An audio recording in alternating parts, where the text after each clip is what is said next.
میم سے محبت، تحریر فرت اشتیاق، قسط نمبر 16۔ روشی عابد صاحب کی عیادت کرنے ان کے گھر آئی تھی۔ اس کے ہاتھ میں خوبصورت سا پھولوں کا بکے تھا۔ وہ کسی ملازم کے ساتھ عابد صاحب کے کمرے میں داخل ہوئی تھی۔ عابد صاحب بیڈ ریسٹ پر تھے۔ وہ تکیوں سے ٹیک لگائے نیم دراز سے تھے۔ طبیعت پہلے سے بہتر تھی مگر ابھی بھی کمزوری تھی۔ انہوں نے ریڈنگ گلاسز لگا رکھے تھے اور کوئی کتاب پڑھ رہے تھے۔ انہوں نے دروازہ کھلنے کی آواز پر سامنے دیکھا۔ روشی کو دیکھ کر خوشگوار انداز میں مسکرائے۔ آہا، میری بیٹی آئی ہے۔ کیسے ہیں انکل؟ روشی مسکراتے ہوئے ان کے پاس آ گئی۔ وہ احترام اور پیار سے انہیں دیکھ رہی تھی۔ ہمیشہ کی طرح ہینڈسم اور اسمارٹ؟ عابد صاحب شرارت سے بولے تھے۔ روشی نے مسکرا کے پھول ان کی طرف بڑھائے۔ انہوں نے پھول روشی سے لیے۔ خیر، اس میں تو کوئی شک نہیں، ہینڈسم اور اسمارٹ تو آپ ہیں۔ بیٹا، اچھی سی چائے اور ساتھ کچھ مزے مزے کی چیزیں لے کے آؤ، میری بیٹی آئی ہے۔ عابد صاحب مسکراتے ہوئے ملازم سے بولے۔ جی صاحب۔ ملازم باادب سے انداز میں کمرے سے چلا گیا۔ بیٹھو بیٹا، یہ کرسی پاس کر لو۔ روشی وہاں رکھی ایک کرسی ان کے بیڈ کے قریب کرتی اس پر بیٹھ گئی۔ عابد صاحب روشی کے لائے گئے پھولوں کو مسکرا کے دیکھ رہے تھے، ان کی خوشبو سونگھ رہے تھے۔ روشی سنجیدگی سے بولی، میں آپ کو دیکھنے ہاسپٹل نہیں آ سکی۔ اصل میں موہد آپ کے اور سر طلحہ کے نہ ہونے کی وجہ سے ڈسٹرب تھا نا، مجھے نہیں چھوڑ رہا تھا، اور اسے ہاسپٹل لانا تو بالکل بھی ٹھیک نہیں تھا۔ کیسی باتیں کرتی ہو روشی؟ تم نے تو اس پریشانی کے وقت میں ہمارا اتنا ساتھ دیا کہ میں اور طلحہ تمہارا یہ احسان کبھی نہیں اتار سکتے۔ عابد صاحب نے شکر گزاری والی نظروں سے روشی کو دیکھا۔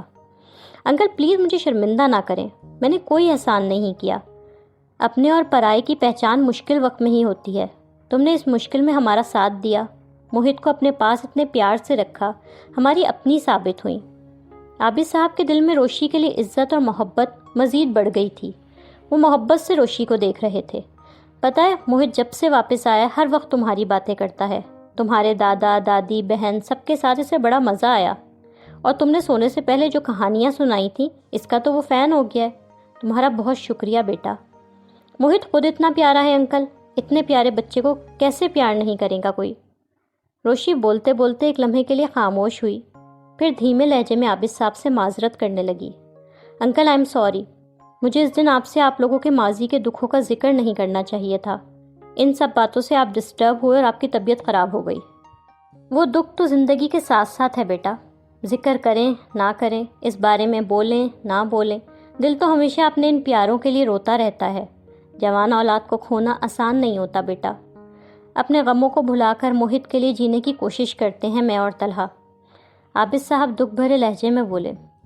انکل آپ موہد کا علاج کروائیں نا، اب تو میڈیکل سائنس نے اتنی ترقی کر لی، اور وہ تو ویسے بھی صرف ٹراما کا شکار ہے۔ مجھے یقین ہے اگر کوئی اچھا چائلڈ سائیکیٹرسٹ اور اسپیچ تھراپسٹ علاج کرے تو موہد بالکل ٹھیک ہو جائے گا۔ روشی کچھ ہچکچا کے انہیں امید دلا رہی تھی۔ بہت اپنائیت اور پیار تھا اس کے انداز میں۔ اس کا علاج چل رہا ہے روشی، طلحہ نے سنگاپور میں ڈاکٹر گوبال سے بھی کنسلٹ کیا۔ ہر اچھے سے اچھے ڈاکٹر کا یہی کہنا ہے کہ موہد کو پیار بھرا پرسکون ماحول میسر رہے تو آہستہ آہستہ وہ تھراپیز کے ذریعے ٹھیک ہو جائے گا۔ سلیقہ عمر کے ساتھ اپنے میکے آئی تھیں۔ انہوں نے حسب عادت سب کو پریشان کرنے کے لیے شادی سے پہلے ولیمے کا بینکویٹ بک کرا لیا تھا۔ شادی سے پہلے ولیمے کا بینکویٹ؟ دادی جھنجھلا کے ان سے بولی تھی۔ سلیقہ تم جب کرنا کوئی الٹا ہی کام کرنا۔ دادی ناراض ہوئی تھی۔ اب میں نے کیا کر دیا؟ ولیمے کا بینکویٹ ہی تو بک کروایا ہے۔ سلیقہ چڑ کے بولی۔ شادی پہلے ہوگی یا ولیمہ؟ پہلے ہمیں بینکویٹ بک کروانے دیتی۔ صدف اور دادی دونوں ٹینشن میں تھیں۔ پتہ نہیں اب ہمیں ان تاریخوں میں اپنی پسند کا بینکویٹ ملے گا بھی کہ نہیں۔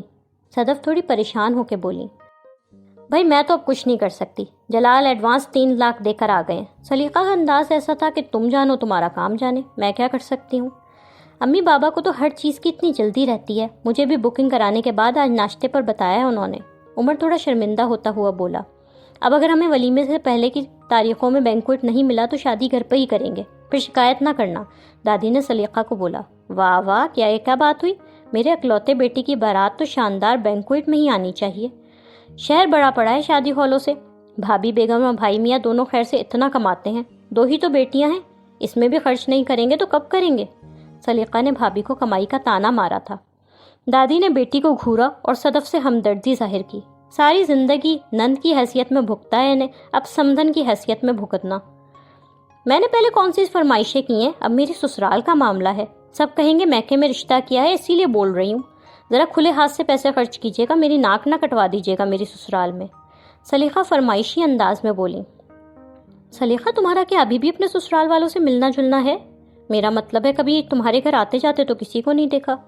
صدف کا میٹھا میٹھا طنزیہ انداز تھا۔ اکلوتے بیٹے کی شادی میں تو بلاؤں گی نا بھائی، سلیقہ برا مان کے بولی۔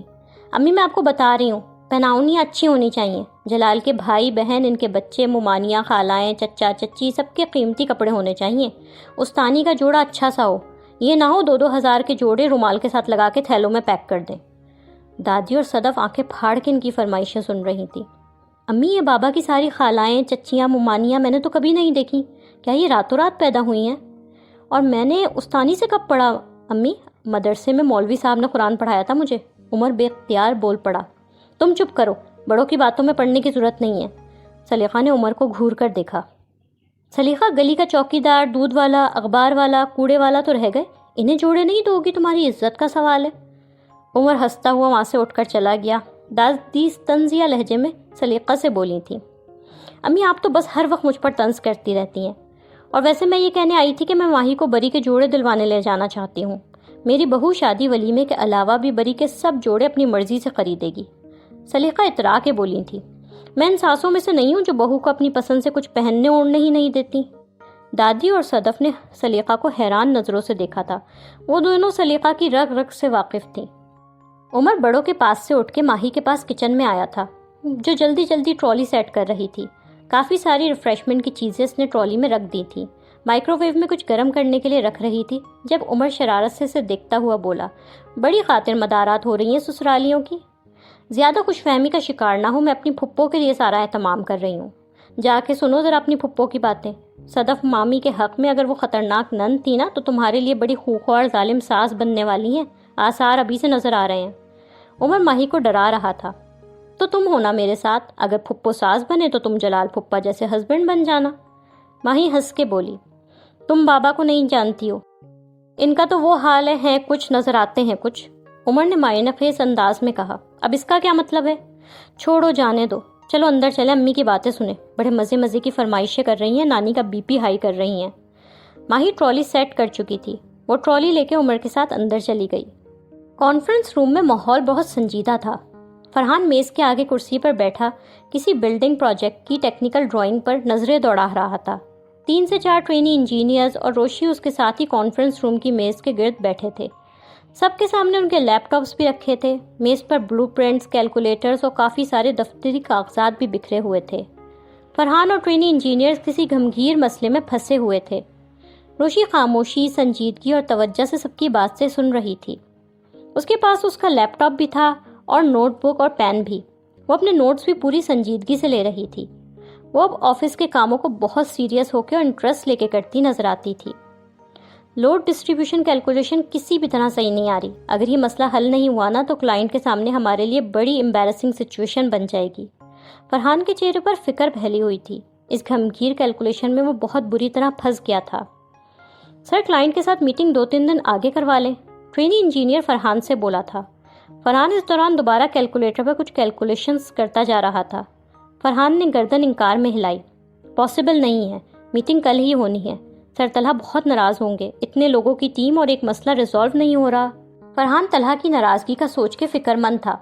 روشی جو اپنی نوٹ بک پر کچھ لکھ رہی تھی، کچھ سوچ کر اعتماد سے فرحان سے بولی، سر اگر آپ اجازت دیں تو may I try, I have an idea۔ Farhan نے چونک کر روشی کی طرف دیکھا، باقی ٹرینی انجینئرز بھی چونک کر روشی کی طرف متوجہ ہوئے۔ سیریسلی؟ جو پرابلم انجینئر سے سالو نہیں ہو رہا وہ اب اے لیولز کی انٹرن حل کریں گے؟ ٹرینی طنزیہ مسکراہٹ کے ساتھ بول رہا تھا۔ وہ روشی کو تمسخرانہ نظروں سے دیکھ رہا تھا۔ روشی اس کے طنز پر ہچکچا کر خاموش ہوئی۔ فرحان نے اسے بغور دیکھا، سنجیدگی سے پروفیشنل ٹون میں روشی سے بولا، اوکے مس آیت آپ بتائیں۔ سر یہ میتھس کا مسئلہ ہے اور میتھس میرا اسٹرانگ پوائنٹ ہے، مجھے لگتا ہے اگر ہم دوسرا فارمولا لگا کے پھر سے کیلکولیشن کریں تو مسئلہ حل ہو جائے گا۔ پورے اعتماد لہجے میں فرحان سے روشی بولی تھی۔ 3 یا 4 ٹرینی میں سے 2 ٹرینی انجینئر اسے تمسخرانہ نظروں سے دیکھ رہے تھے۔ اسی وقت طلحہ کانفرنس روم میں داخل ہوا۔ اس کی طرف فوراً کسی نے نہیں دیکھا کیونکہ یہ لوگ آپس میں بحث میں مصروف تھے۔ روشی کی کچھ بات طلحہ نے اندر آتے ہوئے سن لی تھی۔ روشی ٹرینی انجینئرز کی تنزیہ نظریں نظر انداز کر کے فرحان سے مزید بولی، سر ہمیں مومنٹ آف انرشیا دوبارہ سے کیلکولیٹ کرنا ہوگا۔ وہ بولتے ہوئے بہت ذہین اور قابل نظر آ رہی تھی۔ طلحہ نے بہت چونک کر بہت غور سے روشی کی طرف دیکھا۔ اور آپ یہ سب بغیر کسی انجینئرنگ بیک گراؤنڈ اور نالج کے کیسے کریں گی؟ ٹرینی انجینئر نے روشی سے بظاہر سنجیدگی سے پوچھا، مگر آنکھوں میں گہرا طنزیہ تاثر پھیلا ہوا تھا۔ فرحان نے ٹوکنے اور سرزنش کرنے والی نظروں سے ٹرینی کو سختی سے گھورا۔ میں نے بتایا نا، یہ پیور میتھس ہے۔ سر فرحان، اگر آپ اجازت دیں تو مینولی ابھی ریزالو کر کے دکھا سکتی ہوں، روشی ٹرینی انجینئرز کے طنز کے جواب میں سنجیدگی اور ذہانت بھرے لہجے میں بولی۔ اوکے مس آیت، آپ یہاں آ کر بتائیں۔ وہ سنجیدگی سے اسے وائٹ بورڈ پر آنے کا بول رہا تھا۔ اسی وقت فرحان، روشی اور باقی سب نے طلحہ کی طرف دیکھا۔ طلحہ کو دیکھ کے روشی کانشیس سی ہوئی تھی۔ طلحہ سنجیدگی سے اندر آیا اور بولا، پلیز ڈسکشن جاری رکھیں آپ لوگ۔ وہ کانفرنس روم کی بڑی میز کے دوسرے کونے کی آخری سیٹ پر سنجیدگی سے آ کے بیٹھ گیا۔ وہ سنجیدہ تاثرات کے ساتھ روشی اور باقی ٹرینیز کی جانب دیکھ رہا تھا۔ روشی اسے دیکھ کے تھوڑی پریشان بھی ہوئی۔ طلحہ نے کرسی پر بیٹھنے کے بعد پروفیشنل ٹون میں روشی سے کہا، یس مس آیت، آپ جو بتا رہی تھی بتائیں۔ روشی اندر سے ذرا نروس تھی، پھر اس نے خود کو ہمت دلائی، خاموشی سے اپنی جگہ سے اٹھی، وائٹ بورڈ پر گئی۔ اس نے وہاں رکھا مارکر اٹھایا۔ اسے معلوم تھا طلحہ سمیت کانفرنس روم میں سب کی نظریں اس پر تھیں۔ اب وہ پر اعتماد ہو کے وائٹ بورڈ پر ڈائیگرام بنا رہی تھی۔ روشی نے تیزی سے مارکر سے ایک سمپلیفائڈ بیم ڈائیگرام بنائی۔ وہ فارمولا لکھ کے وائٹ بورڈ پر ہی کیلکولیشنز کر رہی تھی۔ وہ تیز ملٹیپلائی ڈیوائڈ کر کے رزلٹ نکال رہی تھی۔ کیلکولیشن مکمل کر کے اس نے رزلٹ کو انڈر لائن کیا۔ یہ رہا کریکٹڈ لوڈ ڈسٹریبیوشن۔ روشی نے رزلٹ نکال لیا تھا۔ طلحہ کی آنکھوں میں روشی کے لیے تعریفی تاثر ابھرا تھا۔ مس آیت، یو آر رائٹ، آپ نے تو کمال کر دیا۔ فرحان نے بے اختیار روشی کی تعریف کی۔ Thank you sir. روشی نے فرحان کو جواب دیتے ہوئے کنکھیوں سے طلحہ کو دیکھا کہ اس کے کیا تاثرات ہیں۔ طلحہ سنجیدہ تھا۔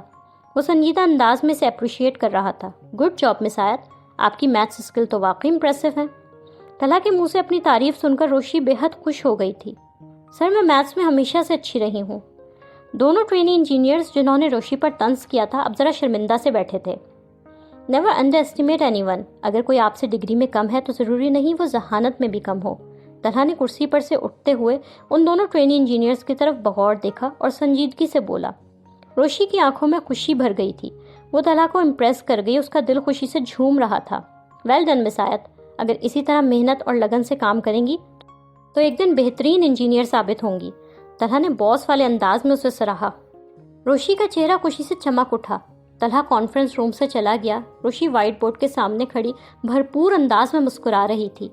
جس پر اس کا دل آ چکا تھا، آخر اس نے اس شخص کو امپریس کرنا تو شروع کر دیا تھا۔ ماہی دادی کے ساتھ بیڈ پر بیٹھی تھی۔ دادی نے اپنے خاندانی زیورات کے ڈبے وہاں کھول کر رکھے ہوئے تھے۔ پرانے سے اینٹیک اسٹائل کی صندوقچی تھی جس میں کنگن، جولری وغیرہ رکھی تھی۔ دادا بھی بیٹھ کے دوسری جانب بیٹھے تھے۔ وہ بظاہر ٹی وی دیکھ رہے تھے مگر ان کی توجہ ماہی اور دادی پر زیادہ تھی۔ روشی بھی کمرے میں موجود تھی۔ وہ کاؤچ پر گود میں لیپ ٹاپ لیے نیم دراز سی بیٹھی تھی اور مصروف سے انداز میں کچھ کام کر رہی تھی۔ اس کی ساری دلچسپی لیپ ٹاپ پر کام کرنے میں تھی۔ تمہیں اس میں سے جو چیزیں پسند آ رہی ہیں لے لو ماہی، دادی پیار سے ماہی سے بولی۔ سچ دادی جان، ماہی ایکسائٹڈ ہو کے بولی، اپنے سارے زیورات میں نے تمہیں کو تو دینے ہیں، جو چیزیں تمہیں پسند آ رہی ہیں تم لے لو، جو روشی کو اچھی لگیں گی وہ لے لے گی۔ دادی پیار سے بولی۔ یہ سلیقہ نے کیا الٹی حرکت کی ہے؟ دادا کچھ سوچ کر دادی سے بولے تھے۔ ان کا اشارہ سلیقہ کے پہلے بینکویٹ بک کرانے پر تھا۔ وہ سلیقہ ہے، کبھی کوئی کام سیدھا کیا ہے اس نے؟ لے کے بھائی بھابھی کو مشکل میں ڈال دیا۔ سلیمان بیچارہ لگا ہے اب بینکویٹ ڈھونڈنے میں۔ دادی ناراضگی سے بولی تھی۔ روشی آؤ نا، دیکھو دادی جان کی کتنی پیاری جولری ہے، تم بھی پسند کرو۔ ماہی روشی سے بولی۔ تم دیکھو میں ابھی بزی ہوں، روشی کام کرتے ہوئے بولی۔ دادی جان پلیز مجھے چٹکی کاٹے۔ مس آیت سلیمان جو انجینئرنگ یونیورسٹی میں ایڈمیشن سے بچنے کے لیے روہیل جیسے ہونق تک سے شادی کے لیے تیار تھی، وہ اب اپنی خوشی سے خود انجینئرنگ یونیورسٹی میں اپلائی کر رہی ہیں۔ اتنا بڑا چینج آف ہارٹ؟ ماہی شدید حیرت کی ایکٹنگ کرتے ہوئے بولی۔ ہاں تو سب گھر والوں کی بھی تو یہی خواہش تھی، اب پوری کرنے لگی ہوں تو بھی مسئلہ ہے۔ روشی کچھ کھسکیاہٹ چھپاتے ہوئے بولی۔ دادا بہت غور سے روشی کی طرف دیکھ رہے تھے۔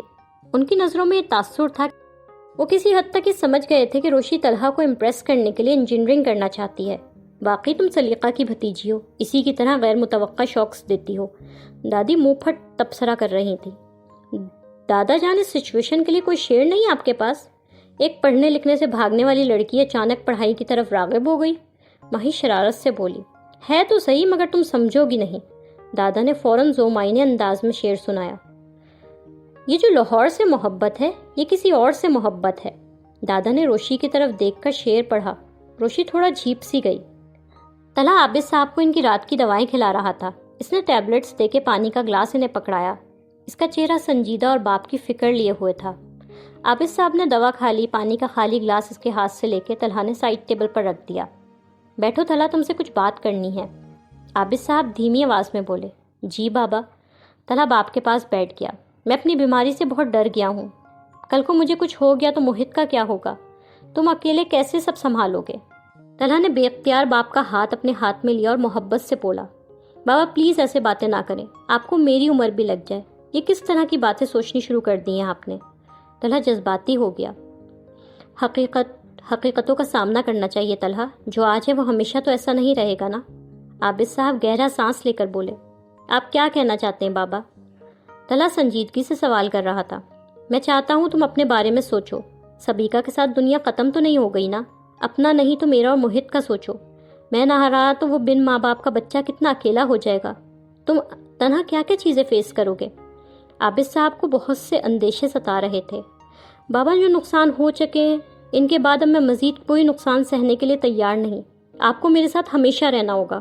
رہ گیا موہت تو اس کے لیے میں اپنی 1 یا 100 زندگیاں قربان کر سکتا ہوں۔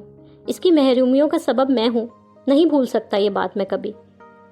طلحہ جذباتی سا ہوا تھا۔ بولتے بولتے وہ ایک خوف کی سی کیفیت میں گھرا۔ اس کی آنکھوں میں ویرانی پھیل گئی تھی۔ عابد صاحب بیٹے کی اس کیفیت کو سمجھتے تھے۔ وہ ایکسیڈنٹ تمہاری وجہ سے نہیں ہوا تھا طلحہ، خود کو الزام دینا چھوڑ دو بچے، تقدیر میں یوں ہی لکھا تھا۔ عابد صاحب پیار سے طلحہ کو سمجھانے لگے تھے۔ رات کافی ہو گئی ہے بابا، اب سو جائیں۔ یہ کہتے ہوئے طلحہ کمرے کی لائٹ بند کرتا، باپ کو کمبل اڑاتا وہاں سے تیزی سے چلا گیا۔ عابد صاحب چپ چاپ اسے دیکھتے رہ گئے۔ عابد صاحب کے چہرے پر بڑا تاثر تھا۔ وہ چاہ کر بھی طلحہ کو اس احساس جرم سے نکال نہیں سکے کہ وہ ایکسیڈنٹ جس میں طلحہ کے بھائی بھابھی مر گئے، اس کا ذمہ دار طلحہ نہیں تھا۔ طلحہ بہت اپسیٹ سے اپنے کمرے میں داخل ہوا۔ اس نے کمرے کا دروازہ بند کیا۔ اس کے چہرے پر گہرا دکھ بھرا تاثر پھیلا تھا۔ اس کے کانوں میں فہد بھائی اور بھابھی اندلیب اور موہت کی ہنسی اور باتوں کی آوازیں گونج رہی تھیں۔ وہ آوازیں اس کے کانوں میں گونجتے گونجتے تیز سے تیز تر ہونے لگیں۔ طلحہ ان آوازوں سے پیچھا چھڑانے کے لیے کمرے کا باہر کھلنے والا دروازہ کھول کے بالکنی میں آ گیا۔ اس کی آنکھوں میں وحشت بھری ہوئی تھی۔ وہ 2 سال پرانا ماضی کا دن اس کی آنکھوں کے سامنے تھا، جب شمالی علاقہ جات کی سیر کو نکلے طلحہ، اس کا بھائی فہد، بھابھی اندلیب اور موہت کا ایکسیڈنٹ ہوا تھا۔ گاڑی کے اندر بیٹھے ان چارے لوگوں کے قہقہے، گانوں کی آوازیں آ رہی تھیں۔ طلحہ گاڑی چلا رہا تھا۔ اس کا بڑا بھائی فہد اس کے برابر میں بیٹھا تھا، جبکہ بھابھی اندلیب اور 4 سالہ موہت پیچھے بیٹھے تھے۔ فہد اور اندلیب بہت محبت کرنے والا کپل تھا، اور موہت اپنے ماں باپ کی آنکھوں کا تارا۔ 2 سال پہلے کا طلحہ آج کے طلحہ سے بالکل مختلف، ایک شوخ و شریر لڑکا تھا۔ طلحہ نے گاڑی میں فاسٹ میوزک لگا رکھا تھا، جس کے ساتھ ساتھ اندلیب بھی گنگنا رہی تھی۔ پاپا کوئی اور سانگ لگائیں نا؟ 4 سالہ موہت بچکانہ ضد کے ساتھ طلحہ سے بولا۔ اس حادثے سے پہلے وہ ایک بالکل نارمل بچہ تھا، نارمل بچوں کی طرح بولتا تھا۔ فہد گردن گھما کر بیٹی کی طرف دیکھ کے مسکرا کے بولا، یار کنفیوز کر دیتے ہو، میں بابا، طلحہ پاپا، چاچو کو چاچو کیوں نہیں بول سکتے؟ آپ کا بیٹا آپ سے اور اپنی مما سے زیادہ اپنے چاچو کو چاہتا ہے، اس لیے تو میں اس کا پاپا ہوں۔ طلحہ بھائی کو چڑھاتے ہوئے بولا، کتنا مزہ آ رہا ہے نا، اتنے دنوں بعد ہم ہالیڈیز پر جا رہے ہیں۔ پاکستان کے ناردرن ایریاز کی خوبصورتی ہی الگ ہے۔ بابا کو بھی ہمارے ساتھ آنا چاہیے تھا۔ اندلیب نے عابد صاحب کی کمی محسوس کی۔ بابا کو اپنے آفس سے فرصت ملے تب نا، وہ تو اپنی فرم کے ہی ہو کے رہ گئے ہیں، فہد بولا۔ لیکن اگلی بار جب ہم ہالیڈیز پر آئیں گے نا تو میری خواہش ہے بابا اور سبیکا بھی ہمارے ساتھ ہوں۔ اندلیب پرجوش ہوئی، کیوں بھائی چھوٹے بھائی، تمہاری بابی تمہاری شادی کے خواب دیکھ رہی ہیں، اب تم اور سبیکا شادی کے بارے میں سوچ لو۔ ابھی تو ہماری منگنی ہوئی ہے بھائی، فی الحال میں اور سبیکا اپنے کریئر پر فوکس کر رہے ہیں۔ طلحہ مسکرا کے جواباً بولا۔ طلحہ کے چہرے پر سبیکا کا ذکر خوشگوار سی مسکراہٹ لے کر آیا تھا۔ اسی وقت انہیں کوئی گاڑی کراس کرتی ہوئی آگے بڑھی۔ موہت کو غصہ آیا اور طلحہ سے جذباتی ہو کے بولا، پاپا ساری گاڑیاں ہمیں کراس کر کے جا رہی ہیں، آپ تیز چلائیں نا۔ اوکے موہت، جیسا تمہارا حکم۔ طلحہ نے جیسے مسکرا کے موہت کے کہنے پر تھوڑی سی اسپیڈ اور تیز کر دی۔ اندلیب ڈر کے بولی، تلا اس کی باتوں میں آنے کی ضرورت نہیں ہے، آرام سے دھیان سے چلاؤ، دیکھو تو راستہ کتنا خطرناک ہے۔ موہت نے ماں کی بات پر ناراضگی بھری شکل بنائی۔ جو گاڑی انہیں کراس کرتی ہوئے آگے گئی وہ آگے جا کے رانگ سائڈ سے مڑتی بے قابو سی ہوتی نظر آئی۔ اسے بچانے کے لیے طلحہ نے بریک لگائی، مگر پہاڑی راستے ہونے کی وجہ سے ان کی جیپ کھائی کی طرف الٹ گئی۔ زوردار دھماکہ چیخوں کی آوازیں پہاڑوں میں گونج رہی تھیں۔ لائک، کامنٹ، شیئر کریں اور تازہ ترین اپڈیٹس کے لیے سبسکرائب کریں۔